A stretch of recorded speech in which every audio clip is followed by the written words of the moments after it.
दम्याचा त्रास आहे, जुनाट सर्दी, खोकला किंवा छातीमध्ये सारखं कफ होतं आहे किंवा श्वसनाच्या संबंधी इतर कुठल्याही तक्रारी आहेत, तर आयुर्वेदिक उपचारांबद्दलचा हा रुग्ण अनुभव तुम्ही नक्कीच ऐकायला पाहिजे. माझ्या वडिलांसाठी मी ट्रीटमेंट या ठिकाणी चालू केली अकलूजला. पुण्यापासून मी ट्रीटमेंट घेऊन आलो. तिथं पंप चालू होता, पण तो पंप मला पाहिजे असा तो काही फरक जाणवत नव्हता. त्याची लक्षणं, त्यांना खोकला यायचा, रात्रीची झोप येत नव्हती, छाती गरगर करायची, आपण शेजारी बसलो तरी आपल्याला आवाज येत होता.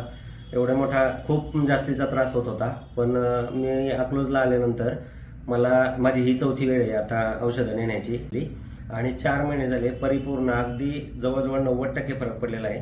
त्यांना रात्रीची झोप येते, गरगर पूर्ण बंद झालंय, त्यांचा खोकला, बेडका ह्या बाकीच्या गोष्टी सगळ्या आता बऱ्यापैकी नॉर्मल झालेल्या आहेत आणि चांगला फरक पडलाय त्यांना.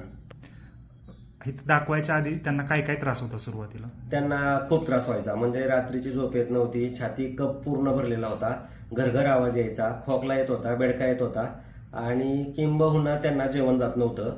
मग ह्या सगळ्याच गोष्टींच्यामुळं खूप त्रास व्हायचा. म्हणजे आम्ही शेजारी बसलो तरी आम्हाला आवाज येत होता, म्हणजे अगदी त्यांना श्वास घ्यायला खूप त्रास होत होता. पण इथं ट्रीटमेंट चालू केल्यानंतर नॉर्मल झालं. जर तुम्हालाही दमा, खोकला किंवा जुनाट सर्दी, छातीमध्ये वारंवार कफ होणं, कान दुखणं, चक्कर येणं किंवा भूक न लागणं, ताप राहणं अशी लक्षणं असतील तर आयुर्वेदानुसार त्याचं निदान व उपचार घेतल्यास नक्कीच त्याच्यामध्ये अतिशय चांगला फायदा झालेला लक्षात येतं.